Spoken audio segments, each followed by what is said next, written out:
Welcome to the journaling session for episode 4 of the Morning Empowerment and Subconscious Reconditioning series.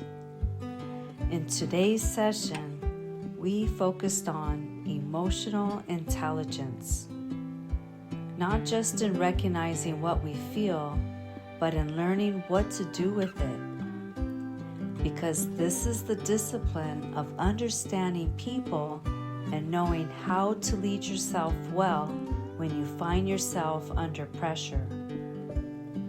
But first, I want to acknowledge something important. The fact that you're here taking the time to sit down and actually write means you're not just listening, you're applying. And that intentional effort is what separates information from real transformation. Writing things down gives structure to your thoughts. It helps you slow things down to see patterns more clearly and bring awareness to what's really happening beneath the surface, learning how to read between the lines. So take a moment to settle in, take a comfortable breath, and begin writing as you work through these questions. Write honestly, write freely, and allow yourself to see what comes up naturally. Also, I'll leave all of today's journaling questions in the description below so you can come back to them anytime. Before we go any further, let's bring this into your personality type, because not everyone processes this the same way. Some people naturally move through emotion quietly and internally, while others process it quickly, outwardly, and in real time. Each style comes with its own strengths, and each one asks for a different kind of self-awareness. So let's look at what emotional intelligence may ask for your natural style. Some people are naturally calm, more reserved, more measured. But that does not always mean it feels easy to express what you truly think or feel. Sometimes your growth is not in slowing down, it is in learning to speak up with clarity, honesty, and courage. Emotional intelligence is not only knowing how to stay calm, it is also knowing when your voice needs to be heard. And then there are the type A personalities. Those of us who are naturally high energy, expressive, direct, and strong in how we communicate. And yes, I'll just say it, I'm one of those. So I understand this from personal experience. Because when you're wired this way, there's often an internal pressure to do something, and your response can be ready right behind that feeling. And this is where it connects back to what we worked on in the last session with patience. Because for type A personalities, patience isn't natural, it's trained. And in tense moments, it can be much harder to slow down long enough to pause and think. So let's work through this together. When emotions rise, where do your natural tendencies show up most clearly?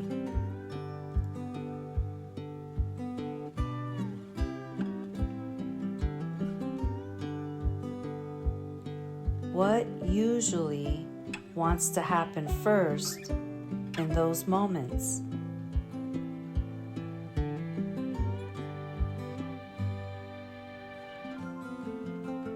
For some people, there may be a more internal pressure and stronger urge to respond. So the work may be learning how to slow your thoughts down. For others, the work may be learning not to stay in the pause too long. Either way, every personality has its own growth edge. And it's important to notice that. Because once you can recognize your own natural pattern, you can start training it. You can learn how to create more space, what deserves clearer thought, and when it's time to respond with more intention. So wherever you fall in that, take an honest look at yourself here. Not to judge, but to see yourself clearly. Just with enough humility to notice what needs work. Because there is something deeply admirable about someone who is willing to see themselves honestly and grow from it.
looking at what you wrote, in what situations does this emotional pattern affect your communication,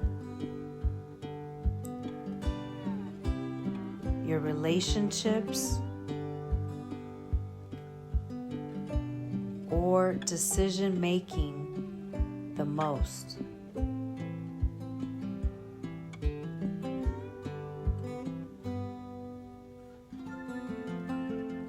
Do you tend to move too quickly into response? Or do you hold things in so long that frustration begins building underneath the surface?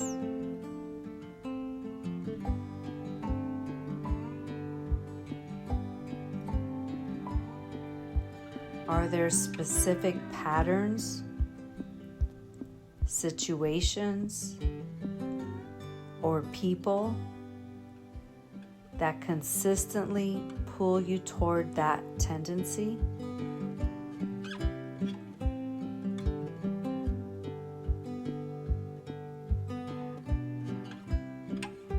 And in those moments, how much of your response is being shaped by your personality style?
think about a recent moment where emotions took the lead before clarity had the chance to.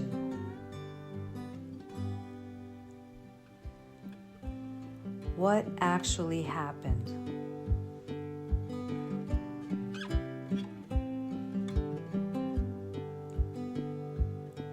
What did you feel in that moment?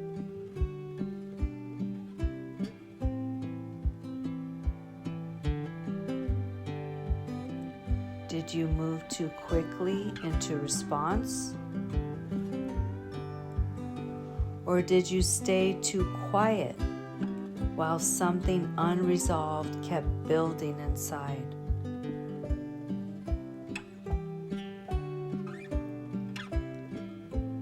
And looking back now, were you dealing with the facts of what really happened?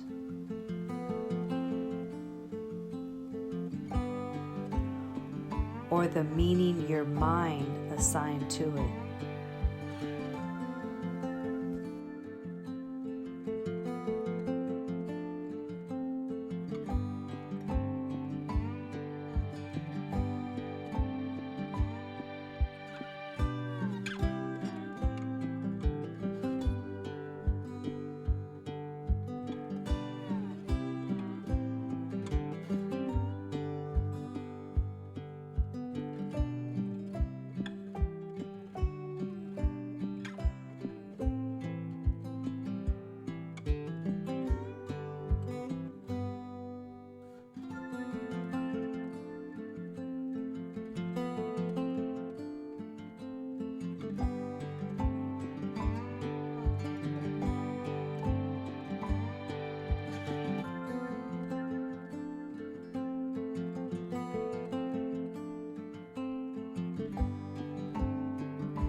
Those moments where you feel your internal pattern beginning to take over, what could you ask yourself to interrupt it? For example,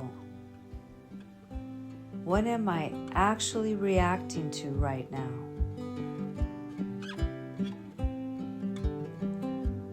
Is this a fact? Or is this my interpretation?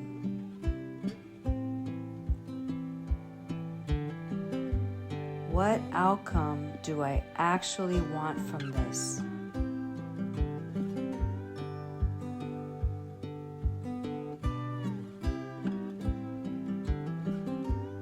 If I speak now or stay silent, will it move things forward?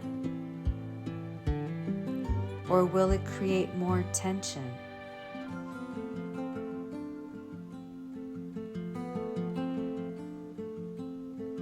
Who do I want to be in this situation?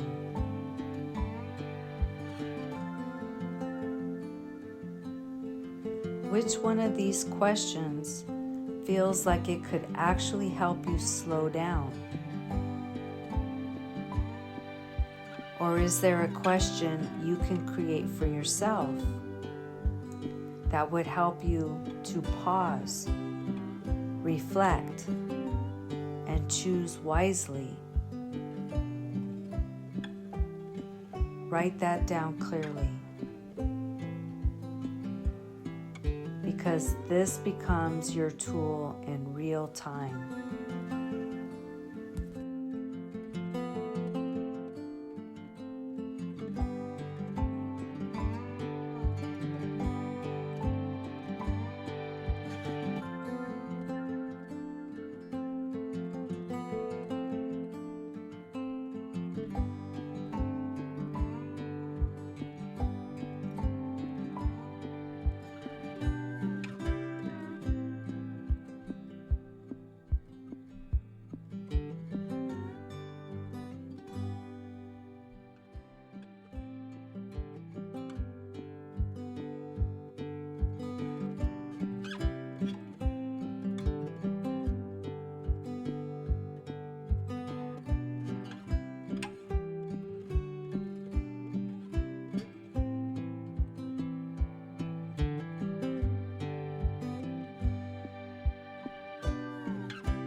Think about someone in your life whose behavior tends to stir up something inside you.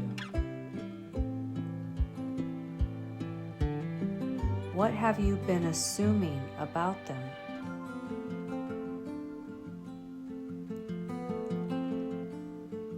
Is is it possible that what you're seeing is only part of the picture?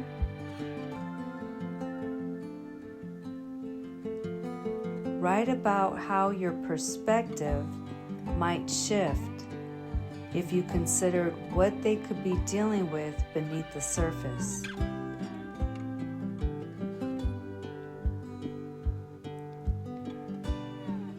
How that might change the way you handle the situation moving forward.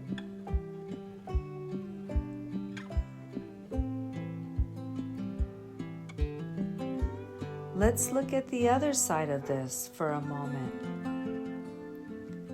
Maybe this isn't about someone carrying pain. Maybe this person is simply difficult. Maybe their behavior really is immature, reactive, or consistently problematic. But even then, does that remove your responsibility to handle yourself with maturity and intention? Because the deeper question is still the same. Who do you choose to be when someone else is not showing up at their best?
As you move through the rest of your day, what is one specific situation where you can apply this with more intention? Not perfectly, but intentionally.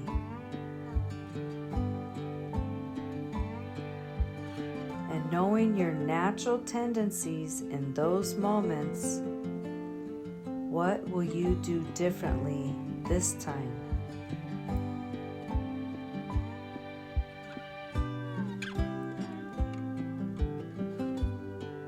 How will you create more clarity, balance, and intention before you choose your response.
As we bring this session to a close, finish this sentence in your own words. When I practice emotional intelligence, I become the kind of person who blank. I'll say that again. When I practice emotional intelligence, I become the kind of person who blank.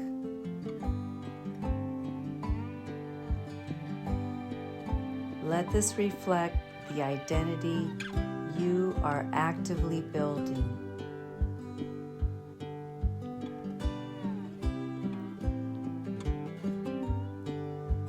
As you finish writing today, remember that emotional intelligence is built through practice. It's strengthened every time you create space, every time you choose clarity over assumption, and lead yourself with intention before deciding what the situation truly needs. You are strengthening your ability to lead yourself. And these moments matter because they shape how you show up and ultimately who you become.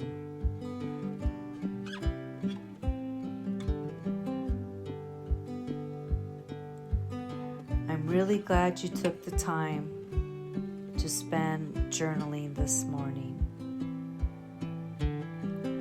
If this session helped you in any way, I'd really appreciate you taking a moment to like this video and subscribe so you can continue building with me through this series. And if you feel comfortable, I'd love for you to share one insight from your journaling in the comments below, even something simple. Not only does that help reinforce it for you, but it can also help someone else who may be working through the same thing. And as you move through your day, begin noticing those moments where you can pause and observe more clearly, and choose your response with intention. That's where this becomes real. And later tonight, if you'd like to carry this same awareness into your evening, I invite you to come back and spend some time with one of the sleep guides here on the channel. It's a simple way to slow your mind and settle your body. It reinforces what you're building before you rest. I'll see you in the next session as we continue building the structure beneath your identity. Until then, keep building on purpose.